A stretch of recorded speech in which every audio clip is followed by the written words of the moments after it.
ভেবে রেখেছিলাম বাংলাদেশ আওয়ামী লীগের প্রতিষ্ঠা বার্ষিকীতে আওয়ামী লীগ এই দলটি কোথায়, এই প্রশ্ন নিয়ে কথা বলবো। বাংলাদেশের প্রাচীনতম রাজনৈতিক দল, বাংলাদেশের মুক্তিযুদ্ধের নেতৃত্ব দানকারী দল, কিংবা আজকে যে স্বাধীন বাংলাদেশ, যে বাংলাদেশের নাগরিক হিসেবে আমরা দেশে বিদেশে নিজেদেরকে পরিচয় দিই, সেই বাংলাদেশের প্রতিষ্ঠায় অগ্রণী ভূমিকা পালনকারী কেবল নয়, নেতৃত্ব দানকারী রাজনৈতিক দলটি আজকে কোথায়? এই প্রশ্নটি নিয়ে আসলে যৌক্তিক বা আলোচনা করাটা যৌক্তিক, কিন্তু আওয়ামী লীগের প্রতিষ্ঠা বার্ষিকীকে কেন্দ্র করে বাংলাদেশের নির্বাচিত সরকার যে নিপীড়নমূলক অগণতান্ত্রিক পদক্ষেপগুলো নিয়েছে, সারা দেশে ধরপাকড়, তল্লাশি, নিপীড়ন, সেনাবাহিনী মোতায়েন, বিজিবি মোতায়েন, হাজার হাজার পুলিশ মোতায়েন, এমনকি সেনাবাহিনীকে ম্যাজিস্ট্রেসি পাওয়ার দিয়ে, বিশেষ ক্ষমতা দিয়ে রাস্তায় নামিয়ে দেওয়া, এই যে একটা অবরুদ্ধকর শ্বাসরুদ্ধকর পরিস্থিতি তৈরি করা হলো, আওয়ামী লীগ কোথায়, এই প্রশ্নের চাইতেও গুরুত্বপূর্ণ হয়ে উঠল যে নির্বাচিত সরকারের শাসনে গণতন্ত্র কোথায়, গণতান্ত্রিক মূল্যবোধ কোথায়, মত প্রকাশের কিংবা ভিন্ন মত প্রকাশের সুযোগ কোথায়।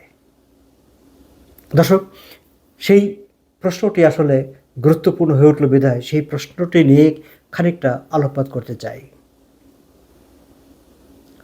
আমরা দেখেছি 2024 সালের জুলাইয়ের আন্দোলন, আওয়ামী লীগের পতন, 5ই আগস্টের পর নতুন সরকার গঠন, এবং নতুন সরকারের পর গত 2 বছর আওয়ামী লীগের নেতা, কর্মী, সমর্থক, এমনকি কোথাও আওয়ামী লীগের শব্দটি উচ্চারিত হলেই তার উপর একদিকে রাষ্ট্রযন্ত্র, পুলিশ, অপরদিকে মব যেভাবে নিপীড়ন, নির্যাতন চালিয়েছে, সেখানে ধীর স্থিরভাবে বসে এই দলটির নিজেদের আত্মসমালোচনা বলি, যেটি আমরা দাবি করে থাকি যে দলটি তাদের ভুল স্বীকার করুক, দলটি আত্মসমালোচনা করুক, দলটি নতুন করে ভাবুক, এই যে ভাবনা, এই যে চাওয়াগুলি, সেই চাওয়াগুলি করবার মতো যে একটু ধীর স্থির পরিবেশ, সেই পরিবেশটি আসলে দলটি কখনো কোথাও পায়নি। তার উপর এমনভাবেই নিপীড়ন, নির্যাতন চলেছে।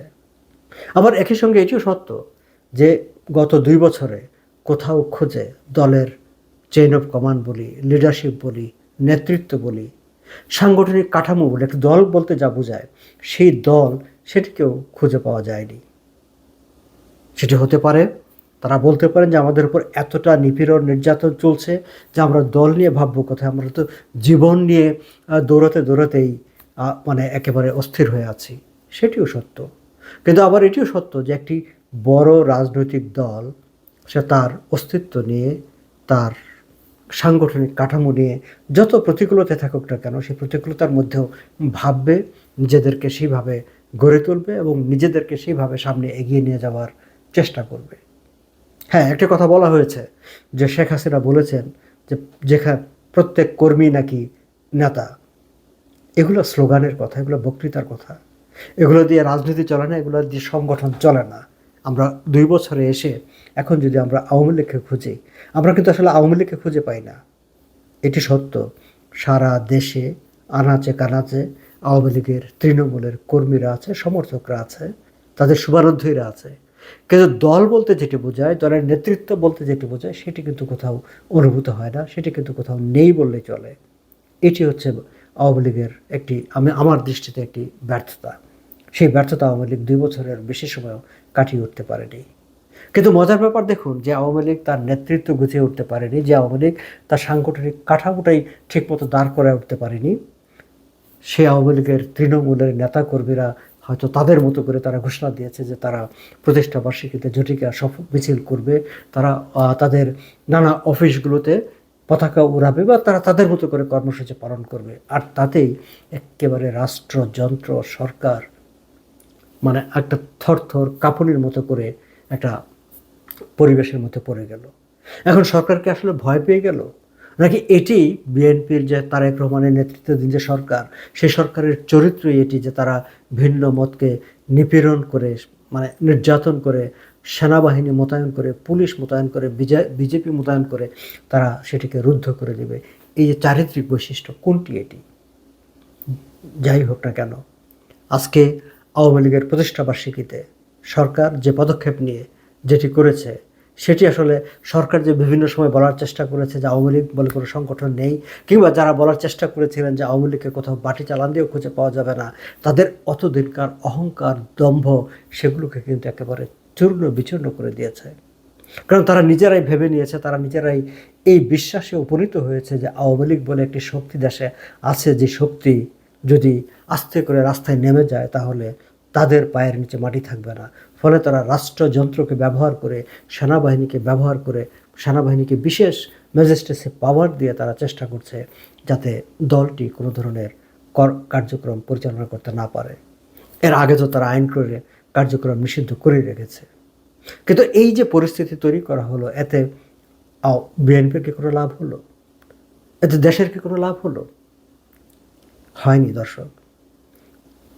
আওয়ামী লীগের প্রতিষ্ঠাবার্ষিকীর কর্মসূচি বানচাল করার জন্য, করতে না দেওয়ার জন্য দমন, নিপীড়ন এবং সেনাবাহিনী মোতায়েন করে যে পরিস্থিতি তৈরি করলো সরকার, সেটি কেবলমাত্র যে সরকারকেই ক্ষতিগ্রস্ত করেছে তা নয়, সামগ্রিকভাবে দেশকেও কিন্তু ক্ষতিগ্রস্ত করেছে।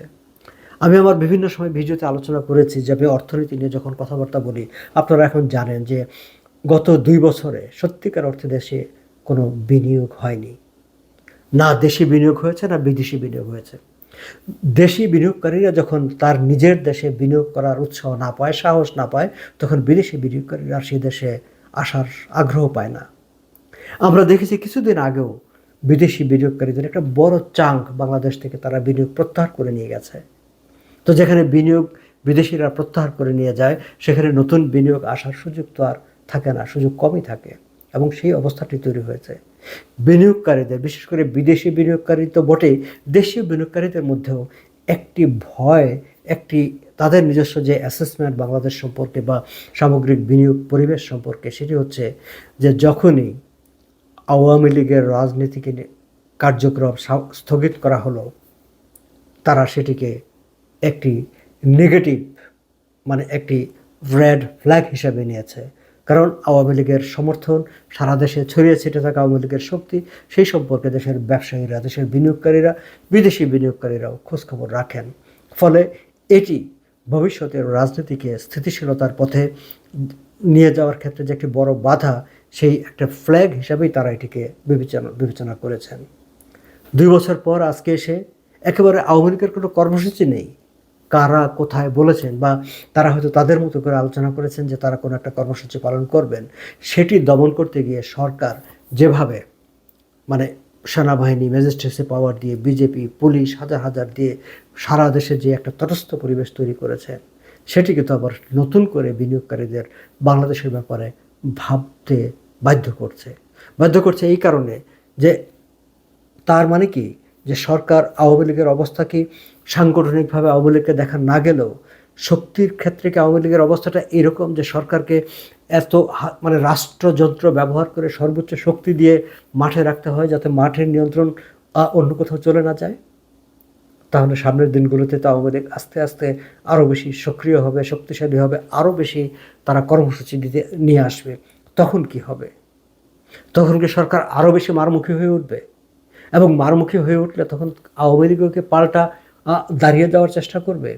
যদি তাই হয়, তাহলে তো দেশে অস্থিরতা তৈরি হবে। তাহলে যে দেশের সামনে আমরা স্পষ্ট দেখতে পাচ্ছি যে সরকার ইনভাইট করে রাজনৈতিক অস্থিতিশীলতাকে ডেকে আনছে, সেই দেশে বিনিয়োগকারীরা কেন বিনিয়োগের চিন্তা করবে? সেটি দেশীয় বিনিয়োগকারী হোক আর বিদেশি বিনিয়োগকারী হোক। আজকে আওয়ামী লীগের কর্মসূচি বানচাল করতে সরকার যে পদক্ষেপগুলো নিয়েছে, সেই পদক্ষেপটি আসলে এই বার্তাটি বিদেশি বিনিয়োগকারীদের কাছে যাচ্ছে এবং বিদেশি বিনিয়োগকারীরা আরও বেশি গটিয়ে যাবে। এবং এটি তো সত্য। আজকে আওয়ামী লীগের উপর যেই পদক্ষেপ সরকার নিয়েছে, আওয়ামী লীগ সামনে যত দিন যাবে আওয়ামী লীগ তো বসে থাকবে না। আওয়ামী লীগ দিনে দিনে তার আরও বেশি মাঠে নামার চেষ্টা করবে। কিন্তু সমস্যাটা হচ্ছে যে আমরা যারা আওয়ামী লীগকে চাপ দিতাম, আমরা যারা আওয়ামী লীগকে বলতাম যে তোমরা তোমাদের ভুল ভ্রান্তিগুলো নিয়ে কথা বলো, বিশ্লেষণ করো, কোথায় ভুল আছে, ভুলের জায়গা থেকে বেরিয়ে আসো, সেই জায়গাটা, সেই বলার জায়গাটাও সরকার দমন নিপীড়নের মাধ্যমে সংকুচিত করে দিচ্ছে। কারণ তাদের তখন পাল্টা আমাদেরকে তারা প্রশ্ন করবে যে আমাদের উপর তো এত দমন নিপীড়ন চলে, আমরা কি দমন নিপীড়ন সেগুলো মোকাবেলা করব, নাকি আমরা ভুল ভ্রান্তির বিশ্লেষণ করব? এবং সেই প্রশ্নটি যখন তারা তুলবে, তখন সত্যিকার অর্থে আমাদেরও আসলে তেমন বলার কিছু থাকবে না। তবু আমরা সেই কথা বলবো। আমরা আওয়ামী লীগকে খুঁজবো সাংগঠনিকভাবে, রাজনৈতিক দল হিসাবে রাজনৈতিক দল আওয়ামী লীগকে খুঁজবো। এবং একই সঙ্গে আমরা সরকারের কাছে আহ্বান জানাবো, সরকার যেন আওয়ামী লীগের কারো বিরুদ্ধে সুনির্দিষ্ট যদি অভিযোগ থাকে, আমরা বারবার বলেছি, তথ্য প্রমাণের ভিত্তিতে গ্রহণযোগ্য নিরপেক্ষ আদালতের মাধ্যমে তাদের বিচার করেন, কোনো সমস্যা নেই। কিন্তু রাজনৈতিক দলকে রাজনৈতিক কর্মকাণ্ড পরিচালনা করতে দেন।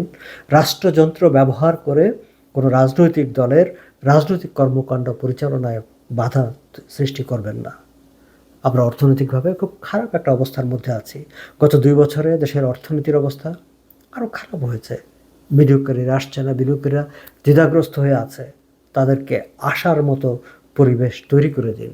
অর্থনীতির গতি যাতে সামনের দিকে অগ্রসর হতে পারে, সেরকম একটা পরিবেশ তৈরি করুন। দেশে রাজনৈতিক স্থিতিশীলতা ফিরিয়ে আনুন। সরকারের কাছে এটি থাকবে আমাদের প্রত্যাশা।